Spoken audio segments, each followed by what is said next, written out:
Salutations, âme bien-aimée. Nous marchons discrètement à vos côtés depuis quelque temps déjà. Vous ne nous sentez pas toujours, mais nous sommes là, accordés au rythme de votre monde, au frémissement de votre cœur, aux questions silencieuses qui surgissent quand le bruit se tait. Aujourd'hui, nous voulons simplement parler, pas depuis un piédestal, pas pour instruire, juste partager, parce que nous ressentons ce que vous ressentez, et ce moment sur Terre invite à un peu plus de chaleur, un peu plus d'ancrage, un peu plus de souvenirs. Commençons ici, car c'est plus important que vous ne le pensez. Une idée circule. Une grande transformation cosmique viendrait, tel un coup de tonnerre ou l'action d'un interrupteur. Or, la vérité, c'est que vous êtes déjà dedans. Maintenant, pas plus tard. Elle n'attend pas un gigantesque réveil collectif. Elle se déroule déjà, silencieusement et en profondeur, dans ces petits instants humains que beaucoup négligent. Chaque fois que vous faites une pause avant de réagir, c'est le changement. Chaque fois que vous questionnez une vieille croyance ou choisissez la gentillesse plutôt que la défense, c'est aussi cela. C'est à l'épicerie quand vous souriez à quelqu'un qui en avait besoin. C'est lorsque vous décidez de ne pas faire défiler vos émotions. Même lorsque ce n'est pas parfait, surtout quand ça ne l'est pas, ça compte. Il ne s'agit pas de devenir du jour au lendemain un maître spirituel, ni de rayonner d'illumination toute la journée. C'est bien plus simple. Parfois, l'action la plus puissante sera simplement de ressentir ce qui monte au lieu de fuir, ou de respirer profondément avant de parler, ou de pleurer sans vous fermer. La transformation que vous vivez n'est pas toujours bruyante. Elle n'en a pas besoin. Elle avance comme une marée tranquille, et vous en faites partie en restant ouvert, ne serait-ce qu'un peu. Cette ouverture, c'est l'évolution. C'est là que la nouvelle Terre commence, dans votre salon, quand vous restez avec ce qui fait mal au lieu de vous distraire, quand vous offrez de la compassion plutôt que du jugement, même si personne ne le voit. Vous participez, vous ne vous préparez pas. Vous faites donc déjà amplement ce qu'il faut. À propos de assez, parlons-en. Il est facile de se sentir insuffisant, de croire qu'il faudrait faire quelque chose de plus grand, plus bruyant, plus visible. Rappelez-vous, votre présence est un cadeau en soi. Pas besoin de micro, de plateforme, ni de CV spirituel. Pas besoin de sauver la planète, ni de tout savoir. Il suffit d'être là, éveillé, authentique, toujours en mouvement, même quand c'est désordonné. Rien que cela déplace l'énergie. La manière dont vous vivez votre journée compte, la façon dont vous pensez aux gens en leur absence. La compassion silencieuse offerte à quelqu'un qui traverse un moment difficile. La façon dont vous vous traitez lorsque nul ne regarde. Tout cela rayonne. Vous ne verrez peut-être jamais jusqu'où, mais cela va loin. Vous n'êtes pas ici pour jouer un rôle, ni pour prouver quoi que ce soit. Vous êtes ici pour être honnête. Si vous pouvez rester curieux, ouvert, bienveillant envers vous-même au milieu de tout cela, alors vous accomplissez la tâche. Vous n'avez pas à réparer le monde entier. Ce n'est pas votre mission. Accueillez-le simplement avec la vérité. Présentez-vous, cœur intact, même meurtri. Rien que cela envoie plus de lumière dans le monde que vous ne l'imaginez. Et vraiment, c'est suffisant. Plus que suffisant. Certains d'entre vous ressentent peut-être déjà cette lourdeur étrange qu'aucun sommeil n'efface. Ce n'est pas la fatigue ordinaire ni le stress habituel. C'est plus profond. Quelque chose bouge en vous sans y avoir été invité. Un ancien flot remonte sans prévenir. Et c'est peut-être déroutant. Pourquoi est-ce que je ressens cela maintenant? D'où cela vient-il? Peut-être des émotions surgissent-elles sans s'accorder à votre vie actuelle? Ou vous portez un poids qui n'est pas entièrement le vôtre? Comme si les échos d'une version antérieure de vous, ou de vie passée, devenaient soudain plus forts. Ce n'est pas un recul. Vous ne régressez pas. C'est un nettoyage. Davantage de lumière circule en vous. Et la lumière, si belle soit-elle, n'est pas toujours douce. Elle remue. Elle explore les coins oubliés, les placards émotionnels que vous ignoriez encore encombrés, et demande « Souhaites-tu vraiment porter cela? Ou es-tu prêt à laisser circuler ?» Voilà pourquoi vous pouvez vous sentir agité sans raison apparente. Pourquoi la tristesse surgit quand tout semble aller. Pourquoi reviennent des souvenirs que vous croyiez réglés. Ce n'est pas un échec, c'est même l'inverse. Vous êtes désormais assez fort pour ressentir tout cela avec plus de clarté, de présence et de douceur. c'est la guérison, pas la brillante version faite de béatitude. Parfois, la guérison, c'est se tenir dans sa cuisine en pleurant sans savoir pourquoi, ou dire non à quelque chose qui vous définissait, ou tout annuler parce que votre cœur réclame le silence. Et c'est bien, ce n'est pas de la faiblesse, c'est la transformation en mouvement, parfois désordonné, inconfortable, mais réel. Vous n'êtes pas brisé de le ressentir, vous êtes courageux de le laisser vous traverser. Il existe en vous une part qui se souvient toujours d'où vous venez, qui vous êtes vraiment sous tout le vacarme et ce vers quoi vous êtes venu grandir.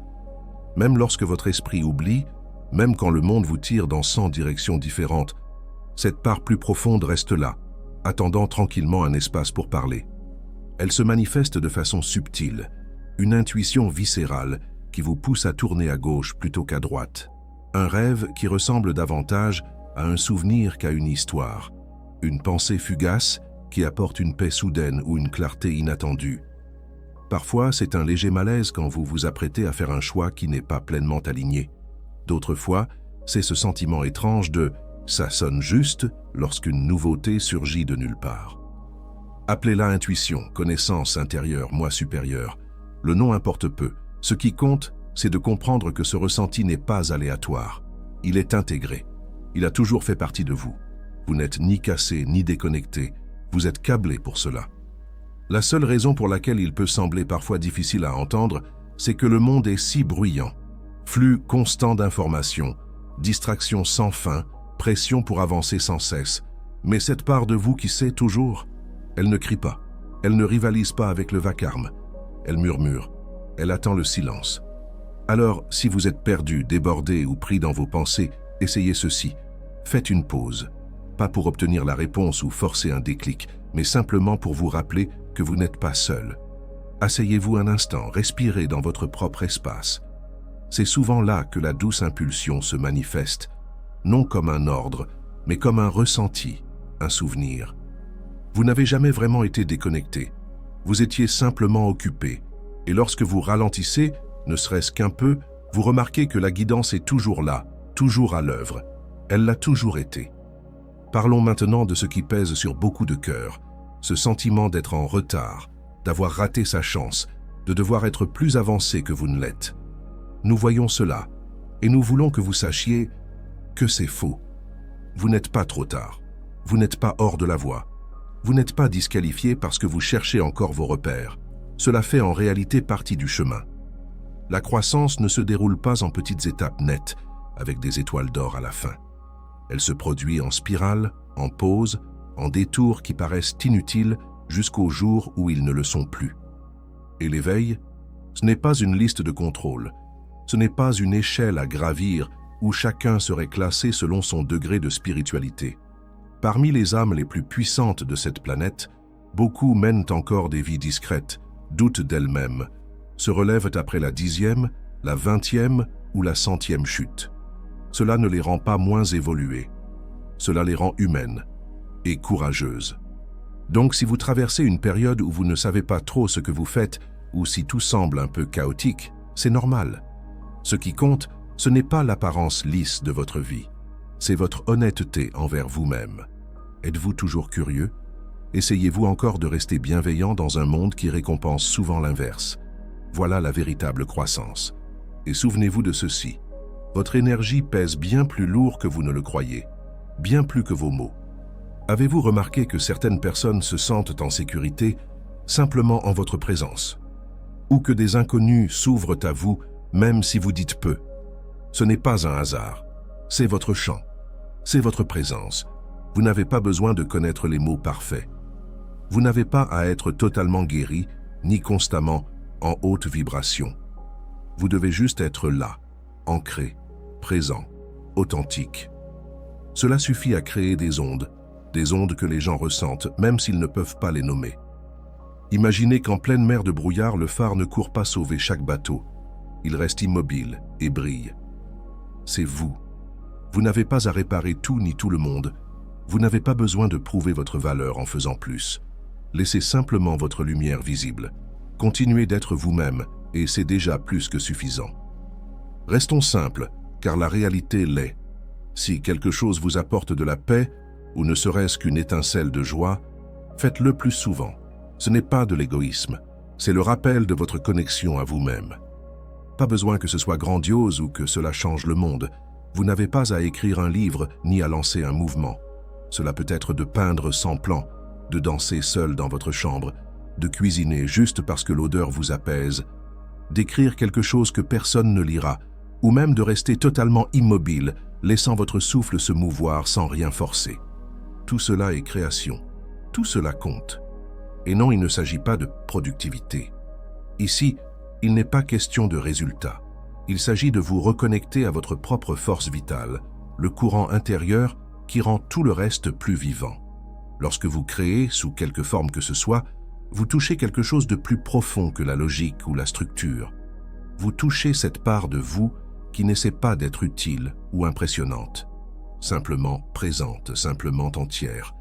Voilà pourquoi c'est important, parce que quand vous vous trouvez dans cet espace, même brièvement, quelque chose se détend, quelque chose de vrai apparaît. Vous obtenez un peu plus de clarté, un peu plus de souffle, un rappel que vous n'êtes pas aussi perdu que vous le pensiez. Et plus vous vous autorisez à revenir là, plus il devient facile de faire confiance à cette part de vous, celle qui n'a pas besoin d'autorisation pour se sentir bien, celle qui sait que la joie est aussi une forme de guidance. Alors oui, continuez de créer, même lorsque cela semble insignifiant, surtout lorsque cela semble insignifiant, parce que c'est souvent à ce moment-là que c'est le plus proche de la vérité. Il y a tant de choses qui vous bombardent en ce moment, c'est incessant. Gros titres, mises à jour, disputes, opinions. Le monde bourdonne sans arrêt, et parfois, on a l'impression que si l'on ne suit pas le rythme, on va prendre du retard ou manquer quelque chose d'important. Mais voilà, vous avez le droit de prendre du recul. Vraiment. Vous n'êtes pas obligé de garder votre attention braquée sur chaque information de dernière minute ou sur chaque vague émotionnelle qui traverse le collectif. Vous ne devez à personne votre engagement permanent. Cela ne fait pas de vous quelqu'un d'insouciant. Cela fait de vous quelqu'un de conscient. Bien sûr, être informé a de la valeur, évidemment, mais il y a une différence entre être au courant et être happé. L'un vous garde ancré, l'autre vous épuise. Quand vous commencez à vous sentir dispersé, anxieux, comme si vous aviez perdu votre centre, c'est généralement le signe qu'il est temps de faire une pause et de revenir à vous-même. Non pas parce que vous ignorez le monde, mais parce que vous ne pouvez pas aider le monde si vous tournez avec lui. Protéger votre énergie n'est pas une question de peur, c'est une question de soin. Soin pour votre paix intérieure, votre propre rythme, votre système nerveux. Vous n'avez pas à tout prendre en charge. Vous n'avez pas à absorber chaque émotion qui flotte dans l'air collectif. Il existe une force tranquille à choisir où va votre attention à dire « Je vois cela, mais je ne vais pas y consacrer toute mon énergie. » Et le plus beau, c'est que ce choix vous appartient toujours. Même quand tout semble crier, vous pouvez encore choisir le silence, la quiétude, la présence. Vous avez le droit de vous débrancher, de rentrer chez vous dans votre espace, de respirer sans vous justifier. Ce n'est pas de l'évitement, c'est se souvenir de qui vous êtes sous tout le bruit. Quand tout devient trop, quand vos pensées s'en mêlent, ou que l'énergie autour de vous paraît dense et lourde, c'est le moment de revenir à quelque chose de simple. Revenez à votre corps. Pas parce que le corps détient toutes les réponses, mais parce qu'il est votre maison. C'est votre ancre. Votre âme l'a choisi, non par hasard, mais intentionnellement.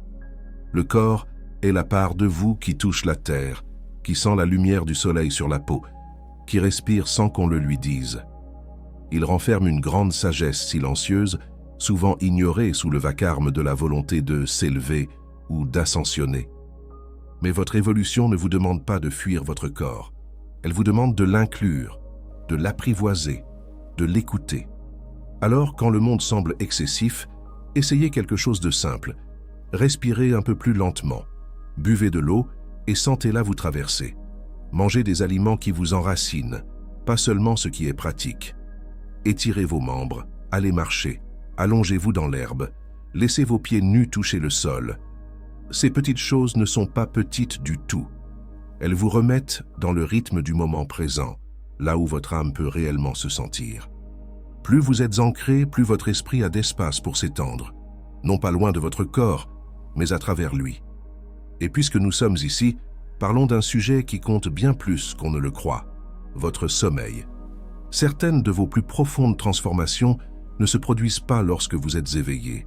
Elles se déploient dans le temps du rêve, dans cet espace doux entre les dimensions où votre âme s'étire au-delà des limites de la forme. Vous ne vous souvenez pas toujours des lieux où vous allez, ni de ce qu'on vous montre, mais cela ne signifie pas qu'il ne s'est rien passé. En vérité, certaines nuits, vous revenez avec des mises à jour si délicates, si subtiles, que vous ne les ressentez qu'à travers un léger déplacement, un calme soudain impossible à expliquer, ou une clarté muette qui n'existait pas la veille. Les rêves ne sont pas de simples histoires. Ce sont des invitations, des cartes tracées par les parties les plus profondes de vous-même, celles que ni le temps ni le langage ne limitent. Parfois, un rêve n'est qu'un nettoyage. Parfois, c'est un message codé, enveloppé de métaphores. D'autres fois, c'est un pur ressenti, une vibration qui demeure dans votre poitrine bien après l'ouverture des yeux. Si vous vous réveillez plus fatigué qu'au coucher, ou si vous portez des émotions qui ne semblent pas appartenir à votre vie actuelle, ce n'est pas un hasard. Vous avez voyagé, vous avez œuvré, vous avez aidé. Qu'il s'agisse d'éclaircir des énergies denses dans votre propre champ ou de soutenir d'autres êtres à travers l'espace et le temps, vous êtes resté actif. Et parfois, vous avez simplement reçu amour, régénération, perspicacité, paix. Oui, la perspicacité, pas celle que l'on met toujours en mots, mais celle qui réorganise quelque chose dans l'âme, silencieusement et sans effort. Nous voulons que vous l'honoriez, que le sommeil redevienne sacré. Ce n'est pas seulement du repos, c'est un réalignement, une recalibration, le lieu où des parties de votre être se remettent en harmonie avec la vérité. Et dans ces instants, éveillés ou endormis, vous êtes aussi en train de choisir constamment. Chaque décision, chaque souffle, chaque pause n'est pas qu'une réaction.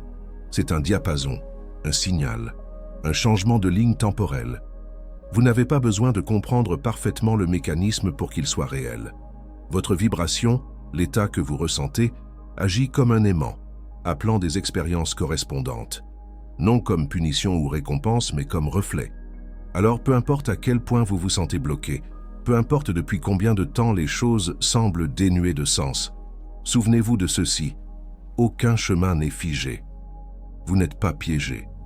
La vie n'est pas une série de portes verrouillées, c'est un jardin de portes. Certaines ne s'ouvrent que lorsque vous vous adoucissez. D'autres s'ouvrent dès que vous pardonnez. Certaines fleurissent dans votre silence. Chaque choix bienveillant, chaque fois que vous préférez la paix à la panique, la présence à l'engourdissement, chaque minuscule acte de courage infléchit doucement la route à venir. Inutile que ce soit spectaculaire, ça l'est rarement. Mais la vibration de votre choix a un véritable poids. Un soupir de pardon, une main posée sur la poitrine, un mot sincère chuchoté dans l'obscurité. Tout cela résonne, tout cela se répercute à travers les lignes du temps. Alors, si vous avez l'impression de ne pas en faire assez ou que votre progression n'est ni visible ni impressionnante, faites une pause, respirez et rappelez-vous, vous façonnez votre monde à chaque instant où vous choisissez de nouveau l'amour, même si personne d'autre que vous ne le voit. Et c'est peut-être là la forme la plus pure de transformation, celle que nul n'applaudit, mais que votre âme n'oublie jamais. Et à travers tout cela, n'oubliez surtout pas ceci, vous n'êtes pas seul, pas même un peu. Nous savons qu'il peut parfois sembler que vous traversez tout cela sans carte ni main à tenir. Et lorsque la connexion se fait silencieuse, il est facile de penser qu'on l'a perdue. Mais ce n'est pas le cas. Le soutien est toujours là, vous êtes entouré, toujours, pas seulement par nous, mais par tout un réseau d'amour, un écosystème d'êtres, de guides, d'ancêtres, d'alliés, d'intelligence dont vous ne connaissez peut-être même pas les noms, chacun portant une attention douce sur vous, pas pour contrôler ni diriger, mais simplement être avec vous, marcher à vos côtés, offrir des encouragements et de la chaleur quand vous le demandez, et laisser de l'espace quand vous en avez besoin. Vous n'avez pas à tout porter seul. Cela n'a jamais été le but. Demander de l'aide par une pensée chuchotée, une prière ou une profonde inspiration n'est pas une faiblesse, c'est de la sagesse. Cela ouvre la porte. Et lorsque cette porte s'entrouvre, nous répondons. Toujours. Parfois avec de la clarté, parfois avec du calme, parfois avec le signe juste au bon moment. Nous ne sommes pas là pour mener votre vie à votre place, nous sommes là pour marcher à côté d'elle, discrètement, avec amour, sans pression. Alors, où allons-nous à partir d'ici? Vous continuez d'être présent. Continuez de vous adoucir plutôt que de vous endurcir. Continuez d'être honnête, même lorsque c'est chaotique. Continuez de choisir l'amour. Pas l'amour qui exige la perfection, mais celui qui vit dans les petites choses. La pause avant de réagir. Le moment où vous vous pardonnez. La petite gentillesse offerte sans avoir besoin qu'elle soit vue. Vous n'êtes pas venu pour impressionner qui que ce soit. Vous n'êtes pas venu pour jouer un rôle. Vous êtes venu pour vous souvenir de qui vous êtes et pour vivre à partir de ce souvenir. Et nous continuerons de murmurer, de guider juste au-delà des bords de votre conscience, de vous célébrer chaque fois que vous prenez une respiration de plus, un pas de plus, un choix authentique de plus. Avec une joie tranquille et un amour constant, nous sommes les Arcturiens et nous sommes tout prêts.